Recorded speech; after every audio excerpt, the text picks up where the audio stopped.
as of today, we are exactly halfway through with pediatrics at this very moment. So as far as content-wise and the course is going, we're on a really good pace, and you guys are halfway through. So we're just checking those boxes as we go along. So remember how smart you guys are. Smart, capable, great. Okay, on X-ray, when we're talking about respiratory stuff, if I said this person has a thumb sign, what am I talking about? Epiglottitis. And if I'm thinking epiglottitis, my most common bacteria that I need to be thinking about is? H. flu B, type B, correct. If you're looking with direct visualization, what does the epiglottis look like? Angry, swollen. What's the key buzzword for the pants? Cherry red. Yep. What do you do for management with this child? Airway. Airway. Yep. So if you are in a teeny tiny facility and don't have a surgical airway available, what do you do with this child? Call an ambulance. You give them the medication of diesel fuel. You get them somewhere as fast as you can, or jet fuel, and helicopter them away. So it's not a jet, but yeah, you keep them calm. You do not try to look at the airway. Don't visualize it. Keep them calm. Get them to somewhere you can do an airway and surgical airway. What about a steeple sign? Croup. Croup. What is the most common bug you need to think with that? Paracroupers? Paracroupers. So what's the virus? Parainfluenza virus. What are those other ones? The pair ones. P-A-I-R. Adeno, influenza, RSV. Correct. Yep. If we are treating for strep pharyngitis, what is our treatment for children? First line treatment. Low dose. Yep. Why low dose? Strep A. Correct. What diagnosis do you need to think of if a child comes in with unilateral purulent nasal discharge? Foreign body. The tortilla is up there. Correct. What is the #1 cause of epistaxis in children? Digital shock. I love everybody. What is your nebulized treatment of choice for croup while waiting for steroids to work? Racemic epi. And what is your first line medication for perennial allergic rhinitis or seasonal?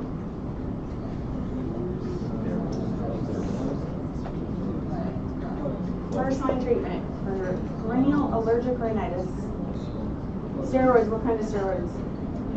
Intranasal steroids. Correct. What's your second line? Antihistamine, second gen, and then wait it on now. Okay, so today when we pick back up with respiratory, we're jumping back into pediatric asthma. I don't think I've said this yet in front of your class. I don't love this lecture because it's a really hard topic to lecture on. Used to be super straightforward. We treated asthma, it was standard run-of-the-mill. A couple years ago they came out with new guidelines. Guess how long the guidelines were for the changes in asthma management? 271 pages. You think primary care anybody is going to read 271 pages with all the nuances of those? No. Do you think your textbook's caught up with those yet? No. Do you think they're the exact same as the GINA guidelines? No. So trying to figure out how to deliver what you need to know clinically, what you need to know for your pants is a weird place. So there's going to be some stuff that I will try to direct your studying a little bit, knowing that when you get to phase 2, you're going to have to apply it clinically, but you're going to have some different tools available to be able to do that. So we're going to try to hit that middle ground. But I don't think, I tell you guys, I'm like, I love this lecture, I love whatever it is.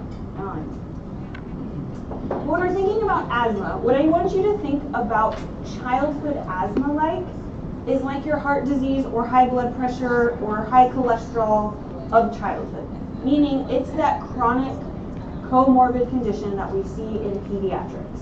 So that is kind of our bread and butter of some of that chronic management. It's the thing that causes a ton of hospitalizations. It's also the thing that is a couple of, and a significant amount of deaths per year. So if you think an average of 200 deaths, that's going to be 4 per state a year. That's not an insignificant amount of childhood deaths. So still definitely something we see. In kids, we see it more in boys. Once they flip into that adult world, thought to do with a lot of the hormones as well, we see it in adult women. So more likely when you're little though, meaning more likely when you're a little boy, an infant boy, that you're going to have it. It is reversible, so as a reminder, we'll go through some of that physiology again. And we're looking at the pathophysiology. Instead of thinking about this, what I really want you to take away from this one is the things that you have already learned from your pulmonology about how environmental factors play a risk in this, what's going to cause your inflammatory process, what microbes, what pollutants, what are all of those things, they're the same. They're the exact same for the adults as the kids. Then you have some of your biologic and genetic risk factors. Those are also going to be the same. Your genetics stay the same. In between, this is a terrible, because it's really not a Venn diagram. When you're crossing those over and you add that age factor, where you have small lungs, where you have a very, very robust immune system that creates an increased amount of inflammation, this becomes a really big problem and becomes very chronic in children. So the biggest takeaway is that this actually really isn't a Venn diagram, it's kind of a 3 for problem, and age becomes that big factor. And then you start marching down that atopic triad. So you're starting with A to P, so that's the next lecture when we get to that for the skin. And then you get asthma, and then you end up with that allergic rhinitis in that order. So we started with allergic rhinitis, so we're kind of doing it backwards for the atopic march. So right in the middle for that asthma. As a reminder, when we're looking at this from a physiology perspective, you are down into those terminal bronchioles and your alveoli. So the really interesting thing of the air sacs of those alveoli, air can get in them, but air cannot get out of them. So it is an air trapping disease, which is why you can squeeze the wheeze out of kids, because the air gets in, so when they are short of breath, they're trying to stack air on already full alveoli. And that's where that distress and discomfort and anxiety and panic in children comes from. So, air is trapped in all of these little alveoli. Now you have this mucosa that is inflamed, you have all of the extra secretions, you have the inflammation, and then you have the smooth muscle contract. Now that air is trapped in there. So this is a visual reminder of what's going on and why it's so much more highlighted in children, because the airways are just physically smaller. So risk factors. Certainly just being a child is a risk factor. You have smaller lungs, you have a robust immune system. Other things, if your parents have asthma, you are more likely to genetically have that. Any type of allergy, any type of that part of the atopic triad is going to make you more at risk. And then separate, and so when we talk about this, highlight specifically, bronchiolitis requiring hospitalization. That is an independent risk factor. If you have a child who was hospitalized for what we'll talk about later with bronchiolitis, RSV, human metapneumovirus, any of the different things that cause bronchiolitis, that is an independent risk factor for developing asthma later. It's thought that if you are significant enough that you're requiring hospitalization, there's some lung scarring and there's some increase in the inflammatory process there. It's an independent risk factor. Wheezing at kind of your baseline. So if you're not wheezing, it makes sense if you're wheezing when your airways are inflamed, when you're sick. Doesn't make sense if you're wheezing in the absence of that. We already said males, low birth weight or premature, any of those type of things, those should make sense. Prematurity contributed to everything. So your risk factors as a kid should make sense why a lot of those are the case. The symptoms, when you read them on face value, they look the exact same as adults. You're like, yep, cough, wheezing, shortness of breath, exercise intolerance, But this looks different in children. So specifically, cough. Does it happen in the daytime or the nighttime? Night. So specific for children is a nighttime cough. When your cortisol goes down at night, the cough starts coming out. So that is one specific piece of history to get from parents. A nighttime cough. Wheezing, is it at rest, or is it with activity that's helpful?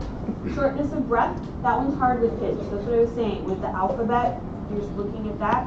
Or how long can they talk before they kind of run out of breath and need another one? Exercise intolerance. What happens to adults that have asthma? They're like, I'm going to go out for a run. How long does that run usually last if you have untreated asthma as an adult? Like not long, right? Like if you all of a sudden were having wheezing and coughing and chest tightness, you start your run, you're like, I think I'm going back, right? That you were done. Kids don't do that. So kids don't truly have exercise intolerance. They will push themselves to keep up, and they will come in after recess sounding like these little wheezers, like just, it's incredible. So they will just continue to push. So it looks a little different in kids. And then chest tightness, that's one really hard for those young kids to describe what is happening with that. Sometimes they'll say it feels like a hug on the inside, so they just don't know how to describe what's going on. So yes, the same words, but just think of how is this really going to present in a little child who's just all over the place. Really busy slide. Really, some of the big takeaways are things that you would think are going to set asthma off absolutely are. So the ones that are bold are kind of those big categories. So if it makes sense, if you have an allergen, you're going to have trouble, and that's going to set your asthma off. One of the things that I would, you will probably have to do as a provider is to have really hard conversations with people. Because a lot of time, an animal dander is going to be the thing that sets a child's asthma off. How willing are most families to get rid of Snuffy the dog, right? No one's doing that. So but you at least need to have that discussion as a provider. You have something at home that is the direct link and the cause of your child's asthma. At least have that conversation and that thought. That's a really awkward conversation. Things to think about. Pollutants. One of the pediatricians I worked with, she had previously worked at Guam, and when they got to Guam, they had these big burn pits out in Guam, so the child had no problems when they were in, I forget where they were, Florida or something, 0 problems. Got to Guam, started having incredible amounts of problems, went off the island, no more problems anymore. So these smoke and burn pits and some of the other things that we get exposed to, depending on where you are stationed in the military, can actually be one of the things that triggers this. The odors and fumes should make sense. So if a kid is really sensitive to that, and grandma wears a lot of hairspray, perfume, teacher wears a lot of that, it can be one of the things you see. Cold air and exercise, you got those ones. This one's a big one. On the top right, strong emotion. So it's probably one of the most common things that I end up seeing in families and that we talk about. Does your child start wheezing when they're crying really hard or when they're laughing really hard? So you've all seen that where adults all of a sudden they're laughing so hard they're wheezing. Kids will do that all the time, but with crying as well. So the strong emotion elicit the wheezing as well. Gastroesophageal reflux can be an independent factor as well. And then certainly some drugs. But just to be aware that it's not always just, is it cold, dry air, or when you're sick? There's a whole lot of things that can be the cause of this. So this child comes in, you've taken this history, you've got a good history, the child in front of you now. Makes sense that they're going to be tachypnic. They're trying to move air. Makes sense that they're going to be tachycardic. The blood is moving faster to oxygenate that, to deal with the oxygen carbon dioxide exchange. Cough is going to be there, wheezing is going to be there, and then a prolonged expiratory phase. Their body is trying to get rid of as much as they can, and so it's trying to stay in that expiratory phase as long as possible. Okay? It's an air trapping disease. What should scare you, when you should start puckering, is when you stop wheezing. So if all of a sudden now I can't hear any air movement, that's bad. You should start puckering. They can't speak now they're really agitated. If they've got all this air trapped in there and they can't get it out. So not hearing any more wheezing is a very, very bad sign, and you should pucker a lot. Certainly all the rest of them are a little bit easier to decipher. If you have someone who's turning blue in front of you, if you're tripoding, sweating, your vital signs are changing rapidly in front of you. But the thing that will happen first is the wheezing will stop. That's when the time to pucker. For children, this is a little bit different than adults too. The diagnosis is a clinical diagnosis. Circle that word. A clinical diagnosis for these kids. Yes, we see how they respond to therapy, and that is how we're getting our objective data from that. But it is different than when you are mandated, you're doing peak flows and spirometry and PFTs for adults. It's a clinical diagnosis in kids. So we're looking at how long has this been going on? How often does this happen a week?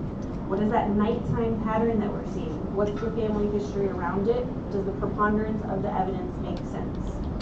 Again, you will often hear wheezing, that's going away. Adjunct things then become the things that were required in the adult world.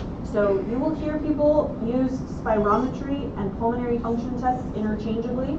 They are not interchangeable. So spirometry is just those slow, the loop curves, and you're doing those in clinic. True pulmonary function testing is what pulmonology is doing in the box, where they are testing all of your different lung volumes. They get used interchangeably all the time. Just want you guys to know, technically not the same things, but we are talking about spirometry, what you're doing in clinic. And for kids, that is an adjunct help in how we're making the diagnosis. If you think it's hard to get a blood pressure on a 3-year-old, imagine how hard it is to try to get spirometry on a 3-year-old. It's impossible. I have not had success under the age of 8. You might have a precocious 7-year-old that can do it, but really I haven't had any luck with kids under the age of 8. So, adjunct treatment. If you are able to get it, it's going to show you that obstructive pattern. So air gets in, it is trapped, it cannot get out. Obstructive pattern. And it will be reversible once you can get that smooth muscle to relax, air to come out, and start breathing again. If kids can do this just with albuterol and you can see it clinically in front of you, you don't need a spirometer for children. I'm not going to ask you to read one of these. You have already successfully passed this with Dr. Cola, but I will sometimes put these on there as a help. So what side of the curve is inspiration? Left. Yeah, I'm sorry, what side on the left side, which part is inspiration? Yep, so that's going on, and then what's happening at the top of the curve? You're breathing in, and then what's that slope? Expiration, yep, so as we're going along, what is this progression showing you? How much air they're able to push out of the lungs? Yeah, so as it gets steeper, it's saying, I can't get air out. I'm trying to get air out and I can't. It should just nice and flow out. As it's going in and it gets steeper, it's saying, I can't get that out. So in 1 second, I can't get out very much. So your FEV1, at 1 second of trying to exhale, not much is coming out. And that shows you that obstructive pattern. In the adult world, you needed to show that pattern of exhalation for 6 seconds. In children, under the age of 10, you only need 3 seconds. Just one of the differences to validate that your spirometry is accurate. So not really going to do it much under 8, around 8, and then 3 seconds, needing 3 of those. So if I put these on there, it's not asking you to read them, it's trying to give you additional information. One of the things that you will need is for any time you're going to say, I'm going to diagnose asthma, you need an initial chest x-ray at baseline. What is the chest x-ray for? Do I really think that I'm going to be seeing abnormalities on chest x-ray? Probably not. There are some times where you pick up something anatomically where you're like, oh, that looks weird. Is there a ring, a sling, is there some sort of aberrant anatomy that you didn't know about before in children? Absolutely. But for the most part, I'm not expecting to see anything.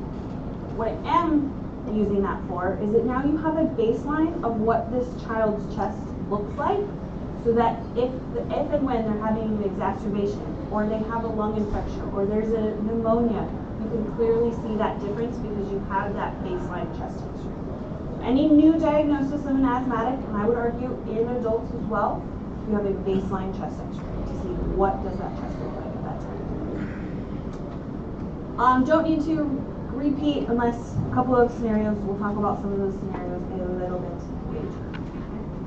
So when we get into classification, it's going to look the same as adults, except it's broken down by age. And this, again, gets very complex. There's one part that I really do want you to know. So when you're studying this, I want you to be able to say, is this asthma versus is this an acute pneumonia? Is this a respiratory infection? Is this one of those classic childhood diseases? What else is going on with this child? So can you pick out asthma? Yes or no? And then can you classify which type of asthma it is? Those are the two things that I want you to focus on. So some of these will say, I want you to be aware for phase 2. Don't spend your time studying those, but do spend it on some of the second things. I'm going to ask you something from this. So star this one. I know this is a chart. I know you hate it. I'm going to ask you, but I will try to make it very obvious. So I'm not going to pull things from different columns. What I want you to be able from this is you have a given age of a child. They have symptoms. Am I classifying this as intermittent or persistent? And then how severe if it is persistent. Really what that you're going to have to be able to do clinically, so I want you to be able to start practicing that. The biggest rule here, what is my rule in pediatrics? If you have to guess 2, correct. So it should be your rule of 2s. So when in doubt, go back to your rule of 2s. Does it happen more or less than 2 days a week? Does it happen more or less than 2 times a month at night? Do they have to go to the ER more than 2 times a year?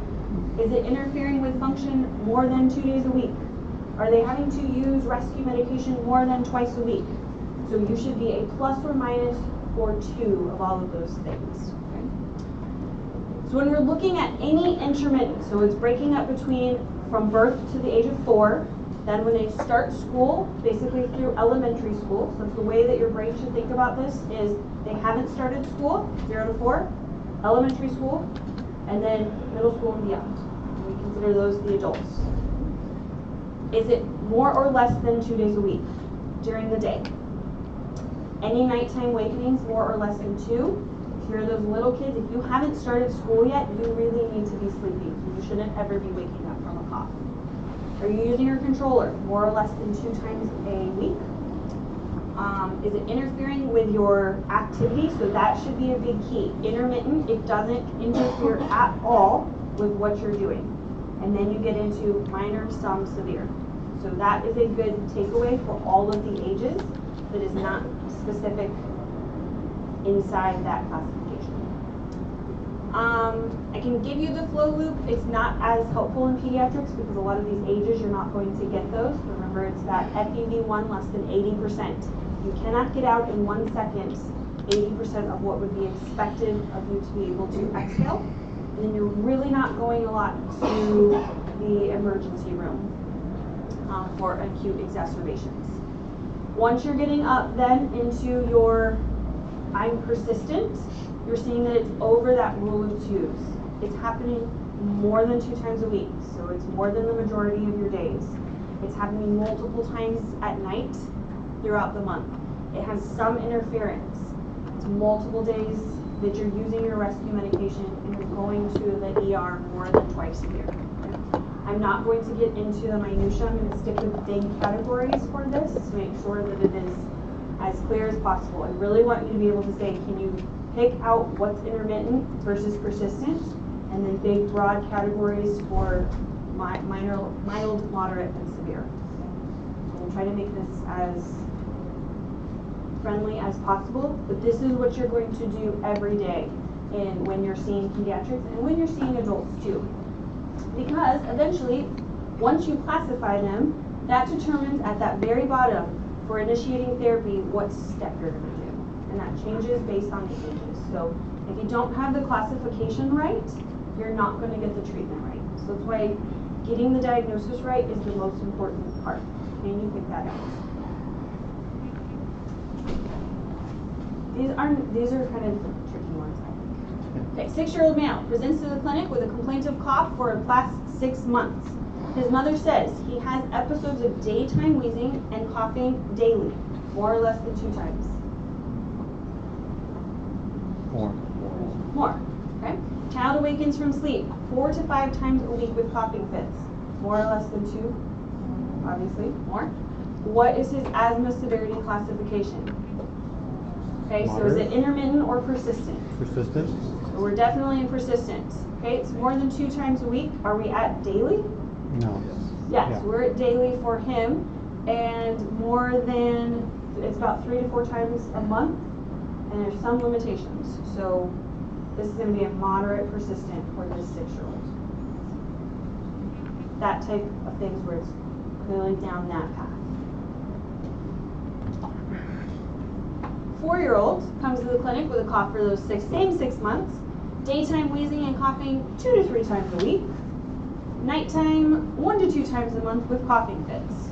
Now he's 4, so let's go back to our chart. He's 4. Where do you put him? Intermittent or persistent? Persistent. Yeah, persistent. Mild, yeah. So mild persistent for this kid. These are old ones also from some of the older charts, so I will make it even more clear than that.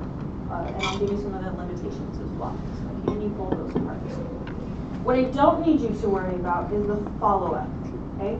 So this is the one, as you all do this pen where I can see you all go like that. At the same time, but what I want you to know is this is how you will practice. So you've made the diagnosis.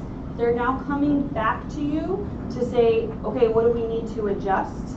It's a whole different chart with the different steps and how you're going to approach that. And this is what 271 pages of updates looks like. So it's insane to me. But they made asthma really hard to complicate. So this is more of a phase 2 where when they're coming back and you're continuing to adjust their medications, how you will use that. So use your rule of 2s. This is a good place to use that. So daytime, nighttime, exacerbations. So those are and then STABA use. Those are the 4 places that you're really looking for those rule of 2s. What will happen? Okay, so this is just one. This is more of a phase 2, just thing that everyone gets pimped on. Child comes to the ER in an exacerbation. You hear wheezing on exam. You say, oh, I know, we're going to treat this. You start treating them. Is the wheezing going to get more or less? For the most part. More. More. You're going to get more wheezing. What's happening to your SpO2? Is it going to go up or down initially? Up. Down. Yeah. Your SpO2 starts to go down. So the places where you had atelectasis and you weren't getting any blood flow are now opened up. So at first, you start getting blood flow to the areas that have opened up, you have increased wheezing, and their SpO2 drops. So you're like, oh my god, my treatment's not working. Now their SpO2 is 89, and the child though feels better and sounds worse. You're like, what is happening? And the attendings are like, what are you going to do? And you're like, just wait. Because they're going to have a few minutes where it starts circulating through, and then all of a sudden they're much improved. Because all of those places in the lungs that were previously closed are now open and blood is circulating through. They pimp you on all of those. So you'll look like geniuses when you get there because you're like, I know exactly what's going to happen. You're going to get more junky sounding, more wheezing bronchirales. You're going to have that transient decrease in SpO2. So when you start seeing that, you're actually getting more air movement and you're getting better oxygenation, just not temporarily. So the other thing we got to do is we have to take our data from these symptoms and turn it into something that is objective. So this goes in your objective part of your SOAP note, and it's basically looking at your symptoms for kids. They have a child version and then they have the teen version. It's really asking teenagers and parents how often your symptoms are and to be able to classify that. So it should give you a score that you're going to continue to monitor over time. So if that score changes, that's going to also help with your follow-up treatment to decide, do I need to go up on treatment? Do I need to come down on treatment? So that's going to follow that over time. I think I put some of these in Keith's lab, so if somebody has always put those. What is my goal? If the goal is to heal them from the asthma, that's not going to happen. Right? You're not going to get rid of all of this inflammation. This is a chronic disease in pediatrics. So the goal is not to heal them. The goal is to reduce their impairment, to give them a good quality of life back, to prevent chronic symptoms where they're going to have lung scarring, to prevent them from having acute exacerbations, then we have to get them out of that tailspin, maintain that lung function, and keep them as normal, healthy, happy kids. Right? You don't want these kids to have so much dysfunction that they're missing school, they're missing recess, they can't play with their other children around them. That is our goal for these kids. The problem is getting parents sometimes to understand that this is a chronic disease, much like high blood pressure is to older adults. So sometimes that family awareness or understanding takes a lot of education. You want to stop them from going to the ER all the time, so this is one where I would say in clinical practice, be very aggressive up front and then be able to pull back on your treatment, because otherwise they just end up getting systemic steroids. We want to make sure that they have good lung function, because that's how you oxygenate. Oxygenation, obviously, it goes through the blood, continues flow, and flow equals growth. So that's how they're going to grow. So what are you going to do first? So on your pants, there will, I guarantee you, there's going to be a question at some point where the answer is remove the trigger, or remove the allergen, or remove the pollutant, or remove the irritant. That's always the answer. If you can remove the thing that's causing it, pick that on your pants or on my test. Do that first. So if you can get rid of an exposure, right? If you can say, well, actually, Dad hates the cat anyway, and the cat causes the asthma. We're PCSing to Guam, so bye, Fluffy. Right? If we can remove the exposures, great. If not, well, okay. Avoiding smoke, avoiding tobacco, smoke, any kind of infections, immunizations are going to be big. So if you can avoid the trigger, or remove the trigger, or eliminate the trigger, always pick that first for your test for pants, for these. Medications that we use. So when we think about albuterol, where does albuterol work on? Smooth muscles. Yep, in the bronchioles and terminal bronchioles. To contract it or relax it? Relax. Relax it, correct. So that side effect is going to be that anxiousness. It's profound in children. So you give them something with albuterol in it, and they live their little hearts. It's like a hummingbird. Like their little tachycardia is incredible. And you get that transient hypokalemia as well, because the potassium is going where? Into the cell. Into the cell, correct. You pair that with ipratropium. So ipratropium, how does ipratropium work? Anticholinergic, but what's it doing to that structure? Drying it out. Yeah, so it's kind of drying it out, but it's also making it really stiff. So once you've opened up that smooth muscle, maybe you're stiffening it up so that it's not going to collapse and continue to trap that air.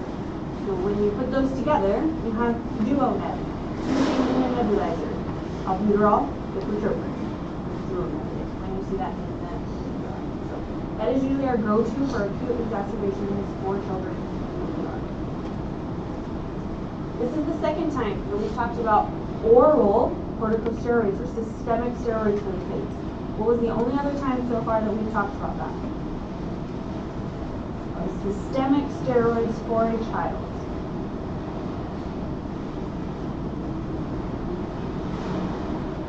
See, my teaching is very effective.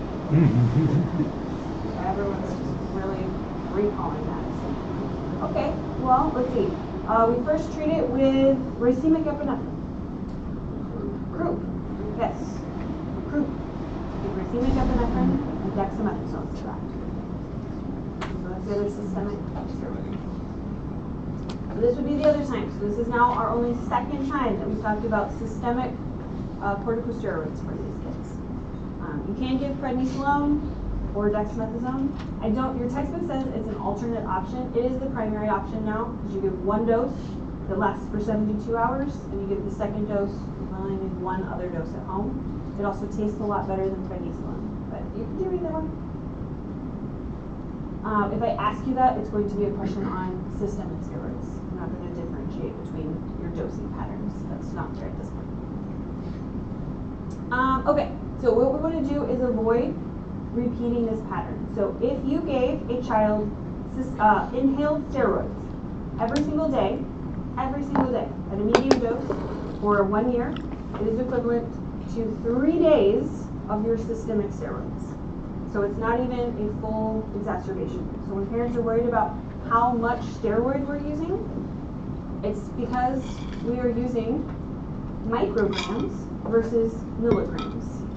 So it's a very targeted, very, very small dose to the lungs that even accumulated does not equal an oral steroid course of that 5 days or those 2 doses of dexamethasone. So really our first line controller medication for all kids is going to be something that has an inhaled corticosteroid with something that has a short-term rescue. So your underlying mechanism that you need to think through is I have to have that steroid. New guidelines pair the steroid with your reliever medication. So that makes sense, right? If I just continue to open the smooth muscle, what's the half-life of albuterol? Is it long or short? Short. Very short. So that's why they're just going to take it over and over and over and over. They don't have, it's a short-acting medication. So you need to give them something that's going to treat that underlying cause, that underlying problem. The thing about steroids is that even in the smallest doses, it can still affect the HPA axis. So way back to Colonel Peters' course, if you have shutting down, if you said cortisol, it's going to say, oh, never mind, I can shut that part off the brain. What's that going to turn off in the pituitary? What signal tells cortisol to be made? Growth hormone? ACTH. Good. It's going to potentially decrease that ACTH, decrease the amount of cortisol that the body makes. You see a little bit of some height velocity loss. It's about a centimeter. It's less than a centimeter statistically, but something to warn parents about. The other thing that we see is thrush. Okay, now you're going to hear about my little rants. I'm going on a diatribe here about this, so bear with me. Just buckle up. Have you ever heard the myth, oh, you don't need to use a spacer because you're an adult? With the little inhalers? It's a myth? You ever heard that myth? You don't need to use that? Okay, so the movie Hitch. Has everyone seen the movie Hitch? Dear Lord, tell me that you're not so young that you haven't seen the movie Hitch. You know where Hitch pulls out his inhalers every time, and he uses that every time he gets nervous? Okay? And he puts the inhaler directly in his mouth. What's happening when you have that little tiny inhaler directly in your mouth, and you push down? It's an aerosolized medication. Where is that going? To the back of your throat, and then where? To your stomach. Yes. How does swallowed albuterol help your lungs? Not at all. Similarly, how does swallowed steroid help your lungs? It does not, right? So think about the physics of that. You have spray paint, you have hairspray, you have whatever you're doing, and it's under pressure and it's aerosolized, and you put it right there, it just makes a mess, right? That's why you spray paint out here, you hairspray out here. You need that space for it to aerosolize. That's what a spacer is doing. So everybody needs a spacer. So when you prescribe this to your adult patients, give them a spacer. When you prescribe it to your small children, give them a spacer. Give every age a spacer because physics doesn't change just because they're an adult now. Okay? Diatribe complete. Please dispense spacers. Originally, medical history. Sorry, I'm not done with spacers yet. Originally, when they came out with the inhaler, it was actually, it folded down, and it was a kind of fan-looking thing, and you would put the inhaler in your mouth, and the medication was out here, and people kept breaking that off, so they made it shorter so that the mouthpiece was really small. So it wasn't that they didn't need the spacer, it was that people kept breaking it, and it was expensive. So, dispense the spacers. Okay. Now the diatribe. But with that, so the spacer and the rinsing of the mouth to make sure that if there is any corticosteroid that continues in the mouth, they're not getting thrush from that. Kids are famous for getting thrush. If you had a patient who had thrush and wasn't getting this, and they're older than a baby, what are you starting to think? Immunocompromised? Immunocompromised? Immunocompromised. Something's going on. right? They've got some underlying infection. Where's the cancer? Something is happening, right? This would be another alternate reason why. Thank you for coming to my TED Talk about spacers. Appreciate it. What time did I start? 2:30. Okay. We're almost so smart. We're gonna go a little bit. Okay. So for persistent, we talked about leukotriene receptor antagonist, or Singulair, or Montelukast. Remember that went with someone who had a double whammy. So they have allergies going on, and they have asthma going on. So a good adjunct for both allergic rhinitis and for asthma. So this is not going to be your first line, not going to be your second line. Do you remember one of the side effects of this way back from pharmacology?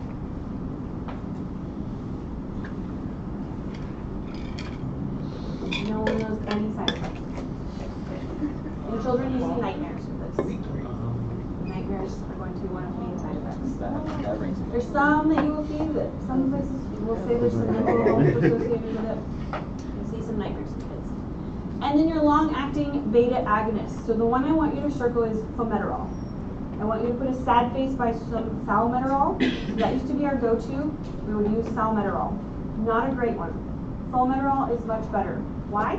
Because it is both a short-acting and a long-acting. So it works really quickly, but it also has a long effect. So now you can use that one, and they're putting it in combination with your steroids so that you can use your steroid and Formoterol, so it's in the form of Symbicort, as both your controller medication and your rescue medication. It's brilliant. So I don't understand why they made 271 pages of guideline updates to say you should use Symbicort. One page, we're done. But what you don't want to use is that as a therapy alone. So you never want to use Formoterol or Salmeterol by itself. That's where that black box warning comes. You've got to get rid of the inflammation, then open up the lungs. Otherwise, you're going to get that rebound effect. Lungs will close up, more likely they will die. Take that line off of the bottom. If you're considering this, refer to pulmonology. You do not need to refer to pulmonology. So that is kind of an old standard still in your textbook. Functionally, if you are doing this, you are on the right track as a PCM. A couple of other things that we will start doing now. Omalizumab, or Xolair, is an anti-IgE. So this should make sense. That's the one that has to do with allergies. So if we're talking about allergic type asthma, if that is part of the trigger, then if you can get rid of some of the IgE, then they're going to have less triggers that are going to trigger this asthma to be bad. So in severe asthma, and we're starting to see it being used younger and younger, another option for them. And when in doubt, Epi is going to be your treatment of choice. So you can administer this however you need to. I had a board question one time that was talking about basically you are in the middle of nowhere and you have nothing else at your disposal other than an EpiPen. Do you use EpiPen for severe asthma? Like, oh yeah, I can. So things to think about, your physiology, manipulating your physiology. Peak flow, we are not using that anymore, so that really fell out of favor completely. So if it says, should we do a peak flow for a child? Good luck and no, so don't pick that on your boards. Don't pick that for my test. Peak flow is out for pediatrics. But we do use these spacers. And really when you give equivalent dosing, nebulizers are just as effective as your MDIs, meter dose inhalers. Meaning you'll get the same amount from every puff, meter dose. Just as effective. You're going to have parents that will say only nebulizers work. You're going to have parents that say only the inhalers work. Statistically, they work the same for equivalent dosing. Initial studies were done incorrectly, where they would give a couple of puffs versus the whole nebulized dose. And then, of course, you're like, well, yeah, the nebulized dose works better because it's higher dose. So. At the bottom, for intermittent asthma, depending on your age, you're just using albuterol. If you're 5 or above, you're using that combination with an inhaled corticosteroid. I'm not going to get in the fine details of that with you guys, just so you are aware going into phase 2. This was from Colonel Cola's slide, so if you're trying to go through and study this and you're like LABA, LAMA, SABA, as just a reminder what all of these are, and which medications go with what as just a refresher back from home. This is a good place to take a break so your souls don't completely leave. So let's come back to part of how are we classifying this, and then what are we going to do. This is part of a giant update that I keep talking about that looked at the step treatment. So you probably looked at it for older adults in home when you did that, or 12 and up.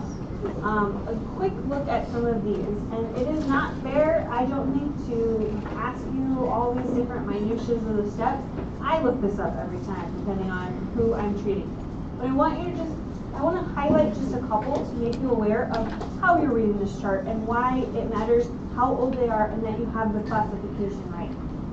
So for example, for treatment, we're looking at those little guys, 0 to 4, who really can't define it very well for us, explain what their symptoms are. And if it's intermittent for those guys, we are really using a short-term SABA, the short-acting broncho beta agonist, and we're using it at the start of an RTI, a respiratory tract infection. That's when we're starting to add as needed corticosteroids. So it's really different. That was more of the European approach for years and years and years. And so there's this minutia that we're only using it as needed when they're sick. So they gotta have the diagnosis, and it's only when they're sick, but we really are using these medications as needed, even for these young guys. So having that classification right and knowing how to educate parents what they're gonna do, super important, super helpful. I'm not going to ask those particulars, but we go back here, that new diagnosis, we got over to that intermittent 4-year-old asthma, or under 4, and when they got down to that step 1 treatment. And connecting that to the way that the standards are saying you need to treat is how you're reading these charts in real practice when you get to phase 2.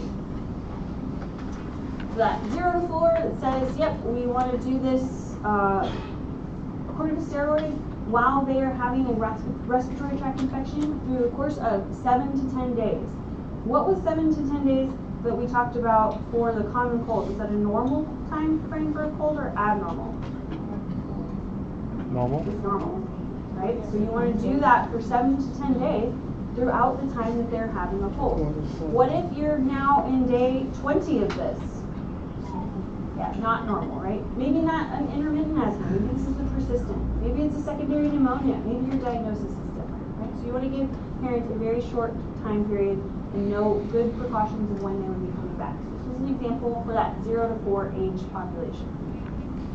An example for that middle elementary school age children. So when we're doing those 5 to 11-year-olds, that's when we're doing as needed medication with that long-acting and short-acting together, so that PRN combination. So this was brand new. We didn't ever use PRN dosing like this. So for those kids in elementary school.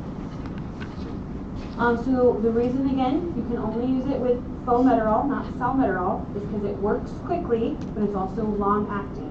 So you can use it as a rescue med and as a controller medication with your ICS. So an example of how that's going to look really different if you're 5 compared to if you were 4, depending on the severity of your asthma. What about the 12-year-olds? If we're just looking at an example of them, this is going to be another one where you're using that low dose and then as needed combination. So again, this probably doesn't mean as much to you, but this is like practice changing to how people did this. So when you get to phase 2, and if you're like, what? That's not how people are using it. A lot of them haven't switched over to the new guidelines yet. It's a hard switch, kind of overhaul how we treat asthma. So I just want to give you guys practice looking at it to be like, here are some minutia and some details that you're going to see when you get to phase 2 and how to read some of these charts and how to use them. So I'm not going to test you on the specific steps in those treatments and get you on any kind of minutia. What I want you to focus, can you pick out that it's asthma? Can you classify it? The step treatments you're going to do in phase 2. Same thing for mild persistent asthma. Those old kids. What every child will need is going to be an asthma action plan. And And so there's going to be an action plan for everything. These caught on in pediatrics, and I'm telling you, they just went like wildfire. So there's a constipation action plan. There's a URI action plan. There's a headache action plan. There's an acne action plan. There's an action plan for anything. But it all started with your asthma action plan. The way I explain it to parents is that it's like a seatbelt, right? Never are you planning to get, like when you woke up this morning and you're like, I'm going to drive to IPAP. Please, I hope you didn't think this. You're like, I'm going to get in an accident today. That's my plan. Like 0 people are thinking that. Yet, I would also like to think that 100% of you put your seatbelt on when you got into the car. Right? So you were still doing the protective and preventive thing, even though none of you were planning on getting in an accident. That's what the green is. So green means every day, even when I feel good, I'm doing this as a preventive measure to make sure I stay good. And that if something were to happen, I'm already protected. So green is like your seatbelt. Yellow is like things I'm sick, I'm having an exacerbation, the pollen count is high, we have somebody staying who has a dog, something like that where they're having an acute response, they are sick, and what are you going to do that is above their normal baseline? Red is, I need somebody else to come help. In the meantime, what am I doing? So how many puffs of whatever can they take? What's the maximum? And most of the time, if they have a diagnosis of asthma, actually all of the time, schools will not let them use their inhaler at recess, at PE, or symptomatic during the day, unless you as the provider have filled out and signed an asthma action plan. So same thing for an EpiPen. There's an allergy action plan. I'm telling you, you are going to sign so many action plans if you see pediatrics, and you're just like, why are we action planning everything? But we did, so here we go. But it's all started again from here. So every asthmatic is going to need an asthma action plan. There's a million different forms that you're going to see of this. Okay, what if your asthma action plan didn't work? It didn't work. You did your very best. You did your counseling. You gave them the medications. You classified it right. They are still having a severe asthma exacerbation leading to status asthmaticus. So now we are where they are having such severity that it is not responding to your typical therapeutic measures. It is progressing over time, and we are at that point where it is life-threatening. So certainly things that you are seeing. So the airway obstruction, that air is getting trapped, that compliance of the chest is getting less because more and more and more air is trapping. So your CO2 is going to start going up because the air is trapped. So CO2 is just continuing to rise. So at first, and that's where really the problem becomes. So at first, the children are trying to breathe faster to breathe out your CO2. That makes sense. Tachypnea and rising CO2, that makes sense. If you are tachypnic and you are having a normal, wait, hold on, now I've lost myself. Oh yeah, so tachypnea, the CO2 is low. You're breathing out all of your CO2. There we go. Then you're breathing faster and it's just starting to normalize or increase, but you're still tachypnic. That's when you should pucker because you're about to be in respiratory failure. You can no longer compensate. Tachypnea is not compensating anymore. You are no longer having that. So if you see that, pucker and make sure you have your team because you're about to lose that child's airway. Continuous albuterol, you want to keep those smooth muscle open as much as possible. They're giving IV or IM steroids to get rid of as much of the systemic inflammation as possible, and they are going to depict you. What you don't want to do, never intubate an asthmatic. If you can help it at all, if you are thinking to yourself, oh my God, I should intubate this asthmatic, please see my face being like, dear God, don't intubate this asthmatic. They are almost impossible to extubate because the air is trapped, so it's really, really hard to extubate them. It's very, very difficult. So if you were really thinking, I should intubate this person, put them on CPAP, put them on BiPAP, squeeze their chest, do something before you intubate them. So don't do that. For kids. Okay. Big question about asthma. Focus on identifying it, focus on some of the kind of physiology and the mechanisms of the treatment, and focus on how to classify it. All the other minutiae and the steps and everything else, don't worry about that. I'm not going to ask you the minutiae of that. Okay, move on to pertussis. let's see, what do we know about pertussis? What vaccine is pertussis part of? The DTaP or Tdap, correct. Bacteria or virus? Virus? Bacteria, really Okay. interesting bacteria that we're going to talk I about. 50-50 chance. So Bordetella pertussis, it is a facultative intracellular bacteria, meaning it acts like a bacteria when it wants to, and sometimes it looks like a virus because it lives inside the macrophages and some other places. So you're right, it's trying to ride the fence for both. So one of those things. Very, very contagious. And when we saw immunization rates start to increase, we saw pertussis as one of the things that just absolutely dropped to the floor. So as we see waning immunization, it makes sense that we're seeing this rise. Again, because I'm a history nerd with this, we saw it introduced right after World War II in its peak, and you saw the rates of pertussis just drop to the floor. The second thing that is interesting to me for this one is when you were looking at age group over the last 20-ish years, 25 years, the ones that we really worry about, and the reason that pertussis is such a hot topic is for, even when we see the limited amount of pertussis, most of the time, if you're looking at that pink line, it's most of the time in under 1. So that's bread and butter. So if you're thinking under 1, that's where you're going to see it the most. That's who has the most problems with this, and that's who is most likely to have the most severe outcomes and complications with this. So this is why we particularly care about it in pediatrics, because that's who it affects with the outcomes. So when you're little, so about that 1-year-old, so we're not talking about the babies yet, but 1-year-old into your elementary school years. So there's a couple of phases that you have. The beginning phase looks like every other viral infection ever. Looks like the common cold. They have those upper respiratory symptoms, last 7 to 10 days, runny nose, cough, low fever, nothing to write home about. You wouldn't even think twice about it. Then, now you have this worsening cough in the absence of other symptoms, and it's that typical cough where you have the paroxysms, where you have those coughing fits so bad to the point that these kids are throwing up. That's what post-tussive emesis is. You're coughing so bad that they have so much intrathoracic pressure, so much intra-abdominal pressure that they're throwing up from that. You see that in younger kids. You don't typically see that in older kids. If you see a 10-year-old that's throwing up from coughing, that's very abnormal compared to a 2-year-old. Very abnormal. Huh?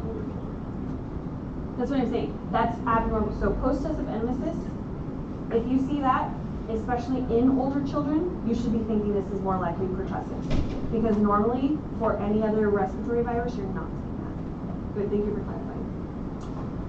And then they're truly, this is an exhausting one. They're coughing so hard, their abs, literally all of their musculature is exhausted from this. Not their diaphragm, but the rest of their body is. And then a convalescent stage. So the length of time of this, if it was at its maximum amount of time, this would go on for several months. So that's also something very, very abnormal that you don't typically see. The babies, they don't have this classic stage. So what they start out with is the first few days that kind of look like a typical URI, and then they end up with a choking, gasping type of cough, where you have that paroxysmal cough much, much sooner, and they look like they're really, truly struggling to breathe. So that is one. And we said way back in block 1 that hypoxia in babies leads to apnea. So these babies, from this cough, if they get hypoxic, they're more likely to just immediately go apneic. This is why one of the reasons it is an indication to admit all of these babies is because the risk of apnea with pertussis is quite high. And then obviously apnea can lead to some sinus damage. Makes sense. The thing that the most classic and the buzzword that I've seen on test questions and in real life, that people say the cough feels like they're being strangled. And so strangulation is one, a cough that has coughing fits, coughing bouts. They feel like I'm strangled. Those are kind of those buzzwords for pertussis when you're studying for boards, especially in older children and adolescents. Kind of termed the 100-day cough just because of the length of time, but it's typically at least a month where it's no interventions. We just kind of let it progress over its course. So the things that I want to be suspicious of, you already got one of them. So if you have post-tussive emesis in an older child, it's certainly going to be, oh, that's not particularly normal. If you have a prominent cough that comes back in the absence of other things, so a secondary pneumonia is going to come back on, you got better from your viral, and then now you have a new fever, cough, and you kind of feel poopy. Makes sense? For this, if just the cough comes back, so it's in the absence of some of these other URI type symptoms, it's just the cough, that's the predominant thing, and it follows that pattern, that you should be suspicious of that.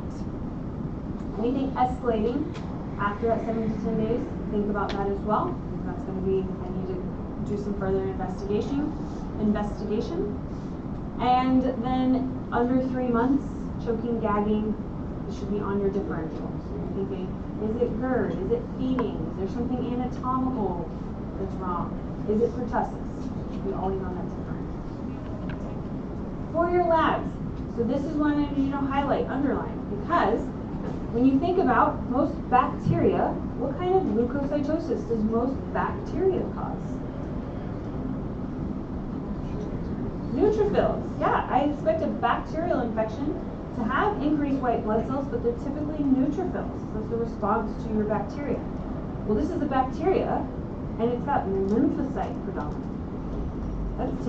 That's pretty typical of virus. So that's why that's helpful to say, ooh, maybe this really is pertussis, because I have that facultative intracellular bacteria that's trying to act like both. So it's acting like a bacterial infection. It's not progressing like a typical 2-week viral infection, but my lymphocytes are predominant.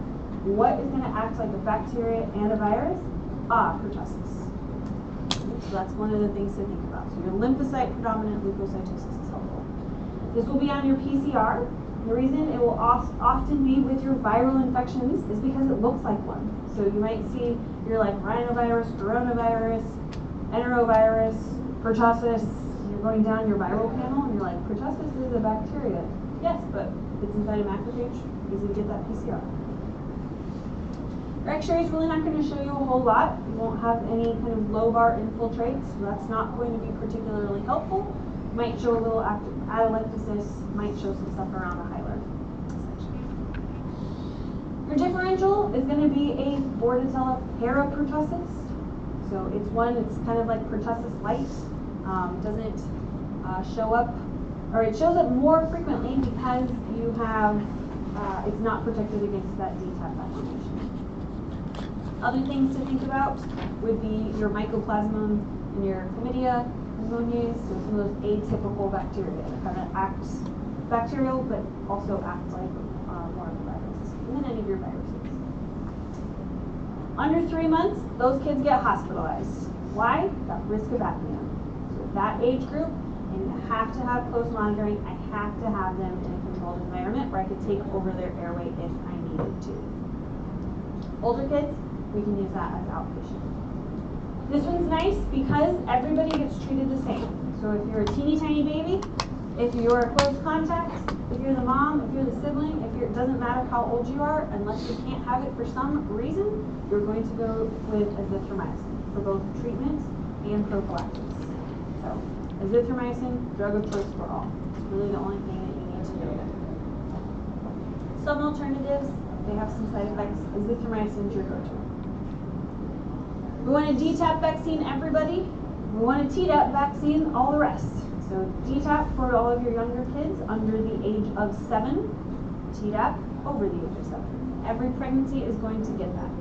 So this is one, if you or your patients are having a baby, are going to be around the baby, grandparents being around the baby, most of the time when you get a tetanus booster, they will just give you TD. They won't give you the P. You have to specifically say, I need that pertussis booster. So I need a Tdap cup. And then again, all the close contacts are getting some of the complications. This should make sense. Now you have an inflamed and infected area. You are more likely to get a secondary bacterial infection, which could potentially lead to a more lobar pneumonia. You have severe coughing to that extent. You're going to end up with some barotrauma, where a pneumothorax is likely, a pneumomediastinum, so you see pictures from a radiology where you're like, why does this child have a pneumothorax? Pertussis should be high on your differential. Retinal or subconjunctival hemorrhages. If we said retinal hemorrhages, what should your very first diagnosis be when you're thinking about that? Hypertension. Oh, these are kids. Never mind. I was saying hypertension and everything. Not hypertension. Non-accidental trauma. So something's happening, some sort of child abuse. So that should be the very first thing that you're thinking when you see retinal hemorrhages or subconjunctival hemorrhages. The next thing that you're thinking is this from a chronic cough and from barotrauma? Do they have pertussis? So it's weird, right? That's a weird differential. You're like, child abuse, pertussis. Like, weird differential. But you're like, that makes sense how they go together. And that's what they're presenting with. And then certainly, it's that pro-inflammatory state can cause some of the more unlikely things, encephalopathy, You seizures. see, this one's a trick. That takes us to the very end, this last little bit, when you're in the lower tract. So when you're in the lower tract, the last little bit of the lungs, we're done with the lungs. So bronchiolitis. Bronchiolitis is a different word than bronchitis. I have to say that because you'll see providers all the time that will use them interchangeably. Where are your bronchi? Higher up. Upper airway, right? How many of those do you have? Two. Correct. Where are your bronchioles? Branch off the bronchi. Lower airway. How many of those do you have? Like, innumerous, yeah. So they're different anatomy, means that different things happen to them, means that the pathology is different. You will hear, I guarantee you, you're going to hear people in your career use bronchitis and bronchiolitis interchangeably. And you will think to yourself, no, I was in 25-1. I am a very smart student, and I know that those are different parts of the anatomy, so they are different things. Words matters. Bronchiolitis is what we're talking about now, lower respiratory tract. So it's the bronchioles. The interesting thing about those bronchioles, if you remember way back from freshman semester, is that those terminal bronchioles are another place of gas exchange. So the very, very end, they're still part of the tree, but at the terminal part, they do some of your gas exchange in addition to the alveoli. So it makes sense that if they are inflamed, and they have so much mucus and inflammation, and they are infected, that you're going to have impaired gas exchange, and you're going to have respiratory distress, because they are part of what does your gas exchange. Typically, you see this between 2 and 6 months. That's that peak. So 6 months, that should always raise your flag of, are they going to be asking a bronchiolitis question? You can see this up to about the age of 2, though, where they really have trouble with this because the bronchioles are so small. Your number 1 cause is going to be RSV. Your number 2 cause is going to be RSV. Your number 3 cause is going to be RSV. Okay, so pair up bronchiolitis and RSV in your mind. Know that one. The other causes, and the one that got me in residency, because I was like, that sounds like RSV, that looks like RSV, that baby is RSV, I know that's RSV. I've seen this 100 times, I know that's RSV. Rapid testing, negative. Viral testing, negative. What was it? Human metapneumovirus. That's your second most common cause. When you're like, I know that's RSV, and RSV is negative, but you're like, I know it's that, it's probably human metapneumovirus. I'm not going to ask the minutiae of that. I need you to put it together, bronchiolitis and RSV. Just in practice, if you're like, what is going on? Trips me up, it's human metapneumovirus. But it can be caused by any of the other ones. So pick a virus, any virus that's going to attack the bronchioles. Most upper respiratory viruses do. That can cause bronchiolitis. Makes sense that if you already were premature and had some chronic lung disease, it's going to be worse. Makes sense if you already have some heart disease and gas exchange is inherited, that it's going to be worse. Makes sense if you rely on that gas exchange and there's some neuromuscular disease, that it's going to be worse. And obviously an immunodeficiency is going to make any kind of infection worse. So this one looks like a URI. It's kind of an exaggerated URI. So it starts okay. And it typically, what I need you to take away from this is that, and it's not even really on their peaks, at day 3, 4, 5. So 3, 4, 5 is what I really need you to import into your brains because it matters. So if somebody comes in and they look pretty good, right? And they have some wheezing, they have some rales, they have some stuff going on, but their oxygen's at 95, 96, they're doing okay. And you ask mom and dad and they say, oh, this is day 4. Well, okay, I know that this is the peak, so they're doing okay. If that same child comes in and that's day 1 or day 2, then you know that they're going to get significantly worse. So I need to see them the next day. I need to see them the next day until they get over that peak, because potentially I need to admit this kid. So if you know that it is RSV, you need to particularly watch them day 3, 4, and 5 to make sure they don't need to be hospitalized for this. The rest of it will look kind of low fever, kind of irritable, fussy, increased work of breathing, a lot of those different retractions. So we were talking about all of the different places, intercostal, substernal, supraclavicular. They have all of these different, depending on how they're presented. Then the lung exam. Underline this one. Diffuse and ever-changing, that's the biggest thing, wheezes, rales, crockles, bronchi, all of it. The lungs sound like it's all over the place, and it changes. So you go in, you're the dutiful PA student, you're going into your rotations and you're like, I hear wheezing at this lobe, I hear rales, I hear bronchi, crackles, I got it. You write that all down, you go, the resident comes in, hears something completely different. And you're like, what? That wasn't what I heard at all. Resident tells the attending comes in, hears something completely different. You're like, well, this has to be bronchiolitis, because every single time they're coughing and there is a gas exchange, certain bronchioles are opening up, certain ones are closing down. So it's this ever-changing exam where you have crackles, wheezing, bronchi, rales, and every single time you go listen, it sounds different. That's bronchiolitis. Your clinical diagnosis, it's all clinical. You can use your rapid testing to help you. Most of the time we'll do rapid RSV, flu, and COVID, and really that is so that we don't mix and match, right? I don't want to put a kid that has RSV in the same room in the hospital with someone who has flu. Now I just made them both worse. But RSV with RSV, if I had to pair them in rooms, okay. It gives you an indication of where you are in the process, so that you can measure them for those day 3, 4, 5 to make sure they're clinically okay. Chest x-ray is not going to give you a whole lot. Kind of will show you a little bit of some hyperinflation. So trying to open everything up to get as much oxygenation as we can. So maybe a little bit of those flattened diaphragms, but not a whole lot clinically that's going to be helpful. The treatment is the worst. I hate the treatment because it's not helpful to anybody and everybody hates it. It's all supportive care. So we have tried so many studies. It's a terrible clinical inquiry. Thank you that nobody chose this one. But we've tried antibiotics, that's a virus. We've tried steroids, doesn't penetrate into those terminal bronchioles. We've tried hypertonic saline. We've tried any kind of things backwards and forwards, and really there's no effective treatment for bronchiolitis other than supportive care. You keep them hydrated, you keep them oxygenated, you keep the secretions as clear as you can. Really frustrating treatment for both families, nurses, docs, PAs, everybody. So if they're low in oxygen, support them with oxygen. That should make sense. If they are dehydrated, give them IV fluids or help supplement them. And then anything that you can help with all the secretions to clear and suction and get them out, best you can. So, no antibiotics, no steroids, no chest wall physiotherapy, really nothing is shown to be effective. We're going to hospitalize them if they're in one of those, if they have marked respiratory distress, certainly. They can't keep their oxygenation up.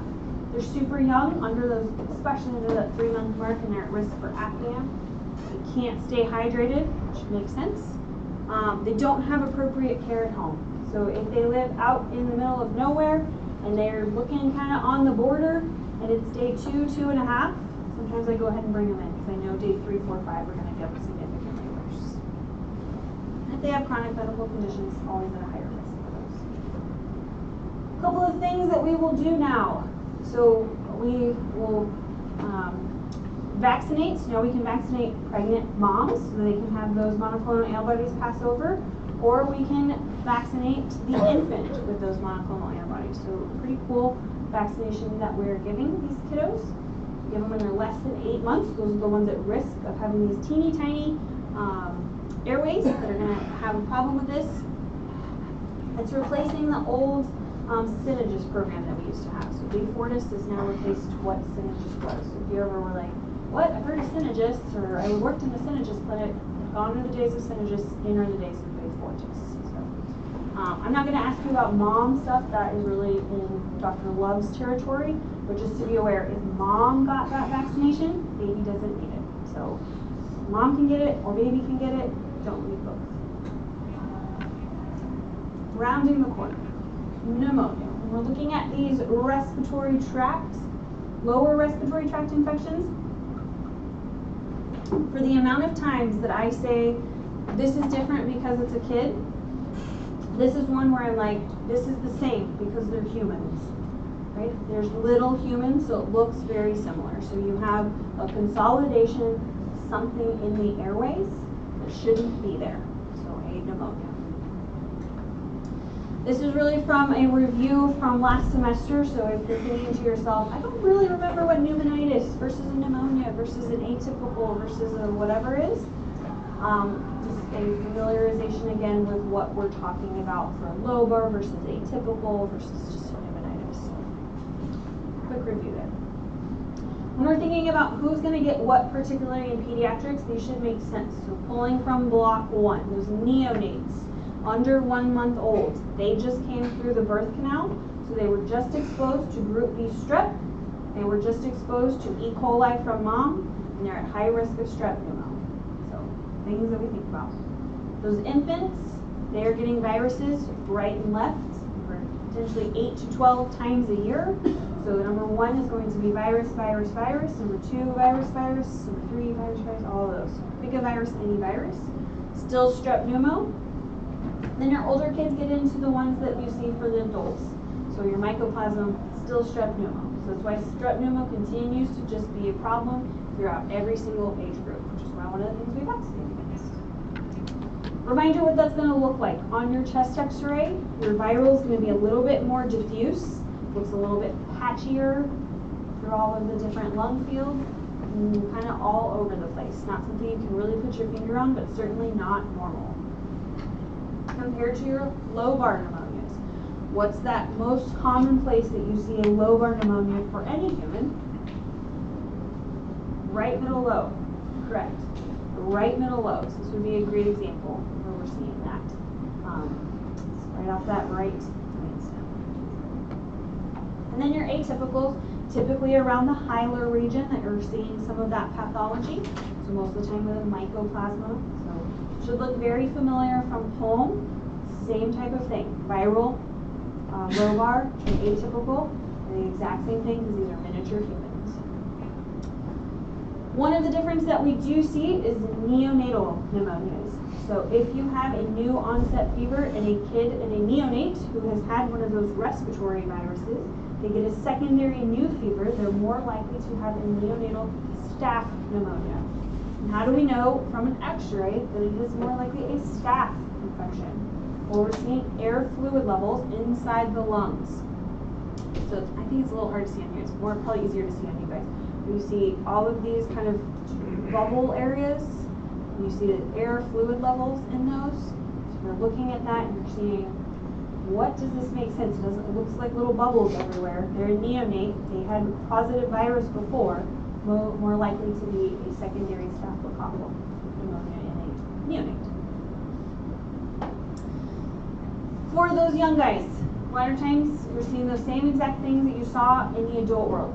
Fever, hypoxia, but now those neonates, apnea is a response to the hypoxia.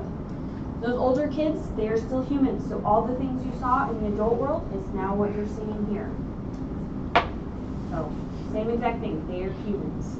See the exact same symptoms. Your diagnosis, it's clinical and pediatrics. So everything today, for the most part, has been clinical. You can make that clinical diagnosis. If it's viral pneumonia and you get a CBC, more likely lymphocyte predominance. If it's bacterial, more likely leukocyte predominance. So it kind of follows that same pattern. Sometimes blood cultures, if it is seeded the rest of the body, can be positive if you're picking that up. If you're gonna say, I'm gonna hospitalize this kid, that's when you need a chest x-ray.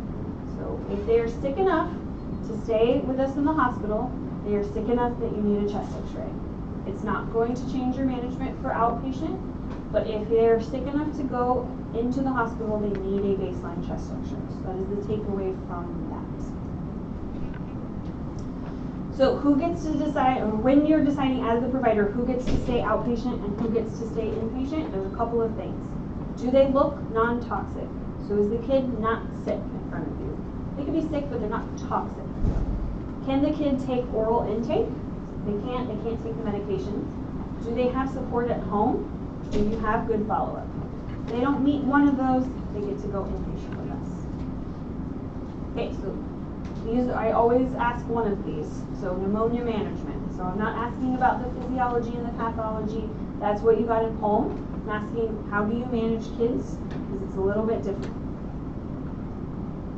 So at the top, we're looking at the very, very top on the title. We're looking at outpatient management, and we're looking at young kids, so under 5.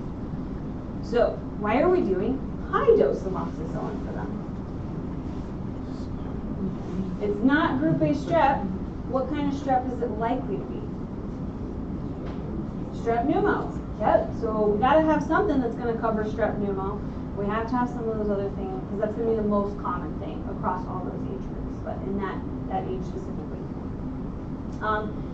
Does high dose amoxicillin kill E. coli as well? Yeah, so it's gonna cover all of your things for those infant and young children. There we go. So high dose amoxicillin for your outpatient treatment of those young children. Okay?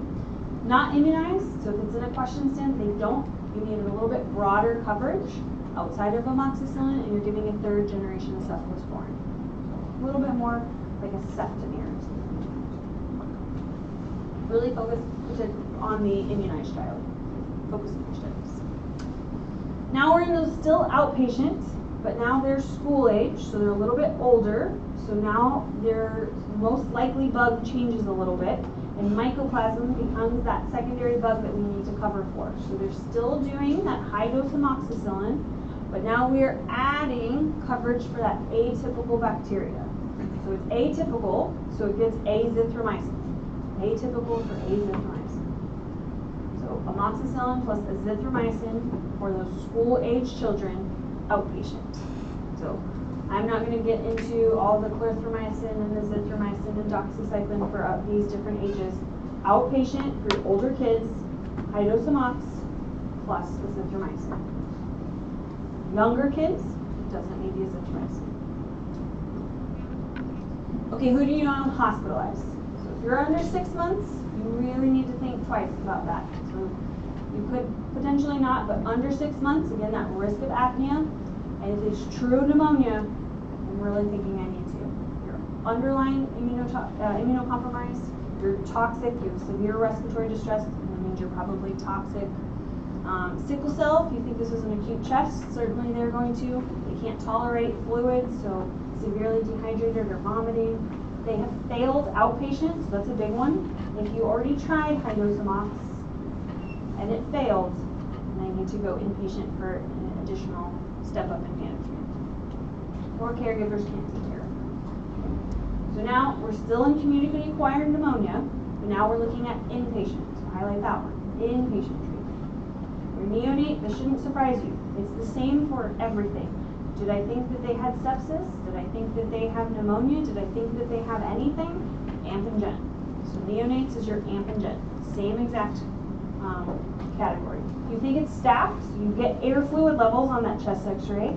Certainly you're adding for that MRSA coverage. And when in doubt for HSV, always acyclovir. So the neonate, a little different. Amp and gen for inpatient again. You need staph coverage, air fluid levels. Same thing, pneumonia. Now we're inpatient, not outpatient, older children. So these kids they have failed their outpatient treatment, now they're going inpatient. So I need something that's IV. So IV amoxicillin is what?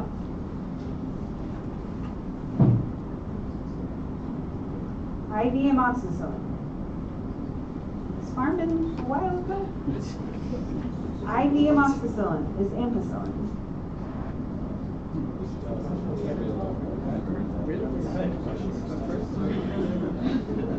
Oh, okay, welcome to farm. IV amoxicillin, beta-lactam. IV amoxicillin is ampicillin. Right. Awesome. So if you failed oral amoxicillin, you go to IV amoxicillin, which is ampicillin. Yay! Look, we learned today. This is good. This is good. Plus IV erythromycin. So it's the same exact treatment. You've just gone from the oral version to the IV version. And now you know that.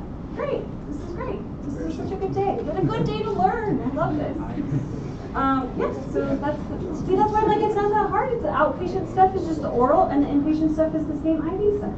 See, we're good. Viral, you're still not treating with antibiotics. It's supportive care. I'm sorry, I looked at you guys like you knew that. I really didn't know